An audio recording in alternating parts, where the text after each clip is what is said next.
KD সাহেব যাচাই বাছাই শেষ করে কিন্তু তিনি বেরিয়ে যাচ্ছেন। আমরা একটু কথা বলার চেষ্টা করব ওনার সাথে।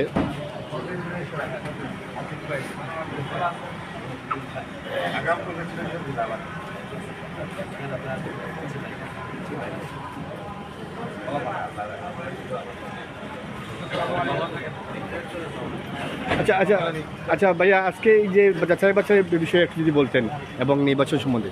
এটা তো নির্বাচনী তফসিলের একটা অংশ। মনোনয়ন দাখিল হবে, বাছাই হবে,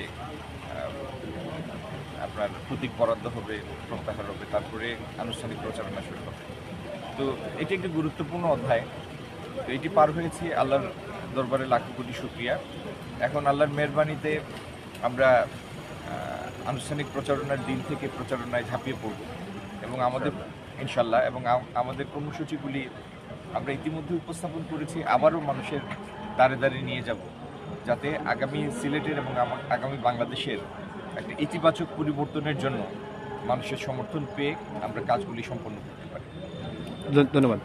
দর্শক, আমরা দেখলেন এক আসনের যিনি দানাশীষের প্রার্থী জনাব খন্দকার আব্দুল মুক্তি সাহেব এখনও সিলেটের জেলা প্রশাসকের কার্যালয় থেকে কিন্তু বেরিয়ে এসেছেন। ওনার নমিনেশন আলহামদুলিল্লাহ সব কিছু ঠিকঠাক হয়েছে। তিনি আগামীতে যে 12ই ফেব্রুয়ারি নির্বাচন, সেই নির্বাচনে সবাইকে দানাশীষে ভোট দেওয়ার জন্য তো আহ্বান জানিয়েছেন এবং দলের যখন প্রচারণা শুরু হবে 22 তারিখ থেকে তারা কিন্তু প্রচারণা শুরু করবেন। ইতিমধ্যে তিনি আরও গণমাধ্যম কর্মীদের কিন্তু বক্তব্য দিচ্ছেন।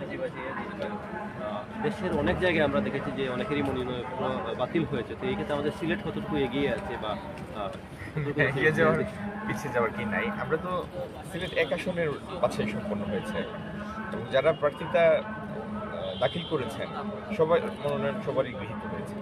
তো সমস্ত যারা আছেন এখানে প্রতি সবার প্রতি শুভেচ্ছা থাকলো।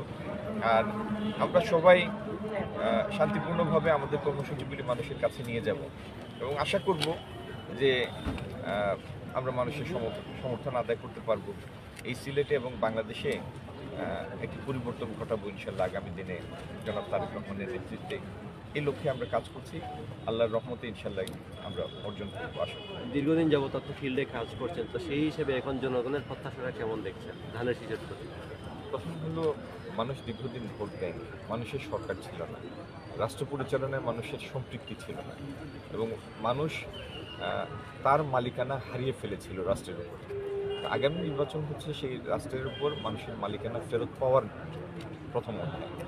তারপরে হচ্ছে আমাদের সামনে যে চ্যালেঞ্জগুলি, সুশাসন, যদি আল্লাহ তৌফিক দেন, মানুষের সমর্থনে আমরা রাষ্ট্র পরিচালনার সুযোগ পাই, সুশাসন প্রতিষ্ঠা করা, আর্থিক সুশাসন আনা, ব্যাংক ব্যবস্থাকে ঠেলে সাজানো, বিনিয়োগের জন্য বাংলাদেশকে তৈরি করা, দেশে এবং বিদেশি বিনিয়োগের জন্য, এবং বিশেষত সিলেটের কর্মসংস্থানহীনতা দূর করা, জলাবদ্ধতার অবসান ঘটানো, অনলাইন গেমিং থেকে সিলেটকে বের করা, ড্রাগের প্রকোপ থেকে সিলেটকে বের করা, আমাদের শুকনো মৌসুমে সেচের পানির ব্যবস্থা করে এবং জলাবদ্ধতার নিষ্কাশনের ব্যবস্থা করে এই সিলেট জেলাতে প্রায় 8 থেকে 10 লাখ টন বাড়তি শস্য উৎপাদনের ব্যবস্থা করা, অনেকগুলি চ্যালেঞ্জ নিয়ে এবং অনেকগুলি লক্ষ্য নিয়ে আমরা কাজ করছি। যদি আল্লাহ তৌফিক দেন, আমরা যেভাবে মানুষের দ্বারে দ্বারে গিয়েছি, কর্মসূচিগুলো উপস্থাপন করেছি, আমাদের দৃঢ় বিশ্বাস মানুষ বিএনপির বিগত দিনের পারফরমেন্স এবং আমাদের আগামী দিনের পরিকল্পনাকে বিবেচনা করে ইনশাল্লাহ আমাদেরকে সমর্থন করবেন এবং রাষ্ট্র পরিচালনার সুযোগ দেবেন।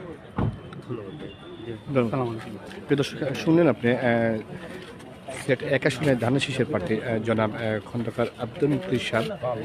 তিনি কিন্তু এখন নমিনেশন বাছাইয়ে সম্পূর্ণভাবে উত্তীর্ণ হয়েছেন, সব কিছু ঠিক আছে।